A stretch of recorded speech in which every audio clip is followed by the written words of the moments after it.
Taiwan Semiconductor manufacturing company. This isn't just another chip stock anymore.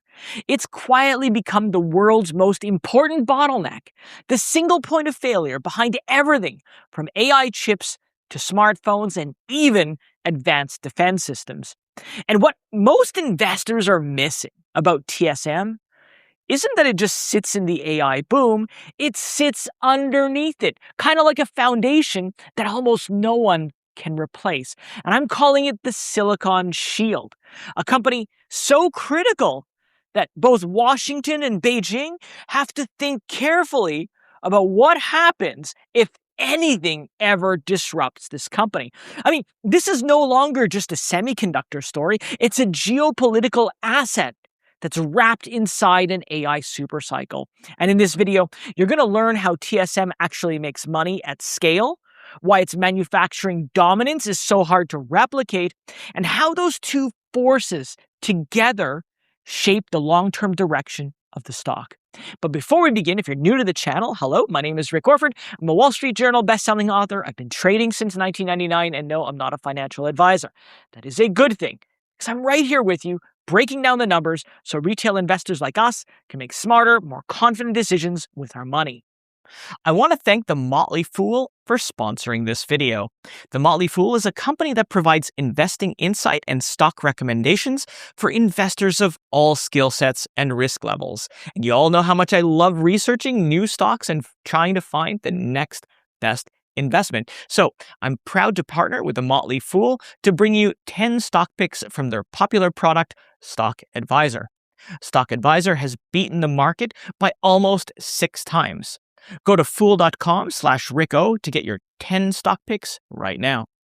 Now, when I look at TSM, the first thing I try to strip away is the label of it being called a chip company, because that framing actually hides what's really going on.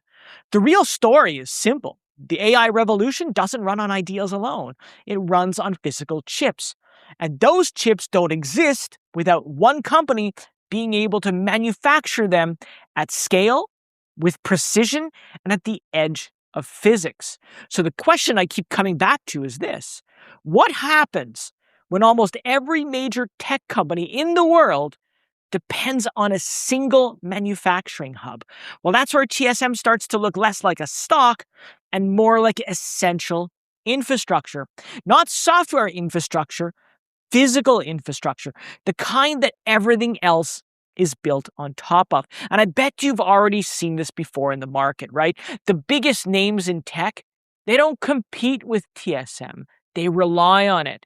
Companies like NVIDIA, Apple, AMD, Broadcom, even the hyperscalers that are designing their own custom AI chips, they're all buying from the same place, TSM's factories.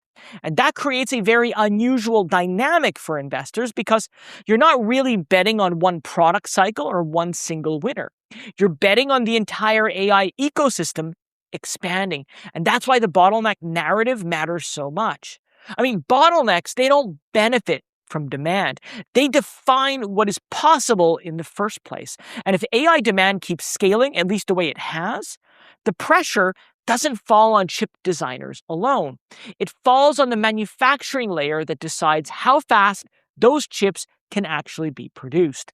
Now, before I go any deeper into their moat and geopolitics, there is something important to understand about how unusual this setup actually is, at least for a public company.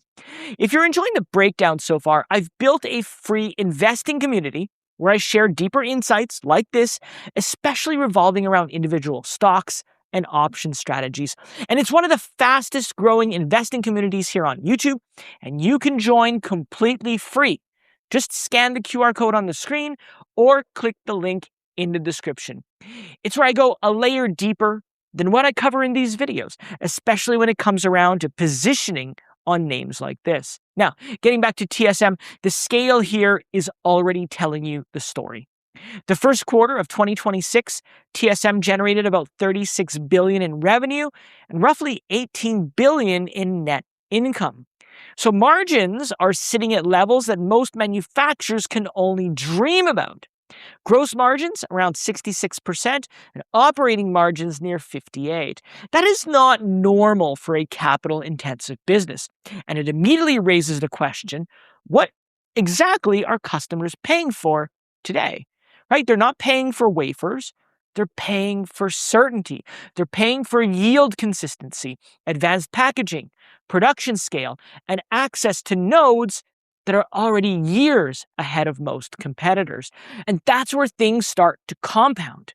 Because TSM's leadership at advanced nodes doesn't stay static, it builds on itself. Hear me out. When a new process like N2 enters volume production, which it did in late 2025, it didn't just represent a technical milestone, it reinforces a cycle. Better processes improve yields. Better yields attract more customers. More customers justify more investment. And more investment, well, widens the gap once again. That cycle, though, is slow to build, but once it has been, it's extremely hard to break. And that's why switching away from TSM is not just a simple decision for a supplier. It's closer to a product redesign decision. Why? Well, entire chip roadmaps are built around manufacturing assumptions. Change the foundry, and you don't just change the cost. You risk timelines, you risk performance targets, and you risk product launches. And that brings me to something that investors also often underestimate. I mean, the real moat here isn't TSM's technology. It's integration. It's how it's integrated into other clients' roadmaps. Now, before I go further into the manufacturing dominance and why this moat has lasted so long, there is an important implication that most investors, I think, missed, at least about where the stock is headed next. Because if TSM truly sits at the center of AI infrastructure, then the next phase of the AI trade may not be about who designs the best chips. It could be about who can actually get those chips manufactured without delay. And that shift changes everything about how investors should think about leadership in this space. The next layer is where things get even more interesting, because once you understand the manufacturing advantage, you start to see why geography matters just as much as technology. TSM is not just some company in the semiconductor supply chain. It's heavily concentrated in Taiwan, which sits at the center of global electronics, well, at least its manufacturing strategy. And that concentration creates a very unusual dual reality. On one side, you've got one of the strongest competitive positions in global tech. On the other side, you've got one of the most discussed geopolitical risks in modern times. And this is where Silicon Shield, or at least that idea, becomes more than just a phrase.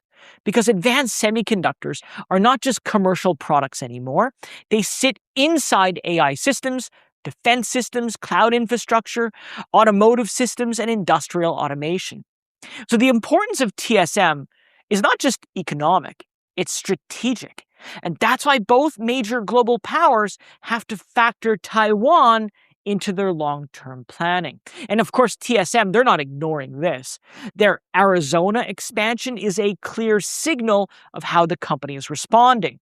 We're talking about an investment plan that's expanded towards about $165 billion, including fabs, packaging facilities, and research capabilities in the United States. But I don't think the market sees this correctly, at least if it assumes that it removes Taiwan from the equation.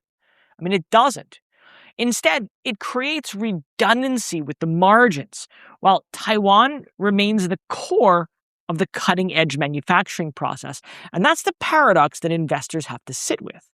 And the same concentration that creates unmatched efficiency also creates geopolitical sensitivity. And that's tension, that challenge is still priced into how investors view the stock today. Now, before we get into valuation, there's also something I want to connect here, because everything we've talked about so far feeds directly into how the market assigns value to TSM. And that's where perception and reality start to diverge, at least in interesting ways. TSM right now trades at a market cap of about $2.2 trillion. It trades at roughly 29 times forward earnings, and it's got a PEG ratio of around 1.3 and a price to book around 12. Now, I don't see any of those multiples as being stretched. In fact, for a company sitting at the center of AI infrastructure spending, those numbers suggest something very specific. The market's pricing in sustained importance, but not uncontrolled speculation. It's basically saying that TSM is essential, but still operating within rational growth expectations. And when you take a step back, that actually makes a lot of sense, because this isn't a story of explosive customer adoption. It's a story about embedded necessity. If AI infrastructure expands, TSM benefits. If custom silicon grows, TSM benefits. If cloud computing expands further, guess what? TSM still benefits. And that kind of embedded positioning tends to justify a premium, but just not an extreme one. So when I look at valuation here, I don't see anything overheated. I see a stock that's closer to being fairly valued, at least for a company sitting at one of the most important structural bottlenecks of global technology. Now, there is another layer here worth addressing, and it's what analysts are currently signaling. A consensus among 17 analysts rate TSM as a strong buy, with an average score of 4.65 out of 5. And the price targets, though, they suggest that there's going to be some decent upside over the next year, at least from recent levels. And I got to agree with the direction of the sentiment, but I think the framing is still a bit incomplete, because the market is still treating TSM like a semiconductor manufacturer. And I think that misses the bigger shift. Now, if you've been watching TSM and you think, look, right now it's just too expensive to buy, maybe you want to own it at a lower level. Well, I put together a video on how I like to sell put options on stocks just like this. Selling a put option is basically a way to get paid to wait for a stock to potentially come down to your price. And if it doesn't, you still keep the premium. But if it does, you get assigned the shares, you get to buy them at a discount that you already chose. You can check that video up here because it walks through exactly how I structure that kind of setup step by step. And that leads into the bigger conclusion. TSM isn't just participating in AI growth, it's enabling it, and I think we can all agree on it. And that's a very different position from almost every other company in the space, because the question isn't whether demand exists, the question is whether the world can physically produce enough advanced chips to meet that demand. And TSM, well, it sits right in the center of that constraint. So when I think about the long-term story, I don't see a typical semiconductor cycle. I see a structural bottleneck that becomes more valuable as everything built on top of it expands. It's like a flywheel. But now I want to turn it over to you. Do you think TSM's geopolitical importance makes it a safer long-term holding, or does it actually add a layer of risk that investors underestimate? And before I go, did I get this right? Did I miss something in the narrative that should be priced in? Let me know all of that and more in the comments below. And while you're there, if you found the video helpful, don't forget to like and subscribe, because it really does help others find the video. It supports the channel, and it makes sure that you don't miss out on my next deep dive. Well, that's it for me today. Thank you so much for watching. I hope to see you again here on YouTube or in my community. Bye for now.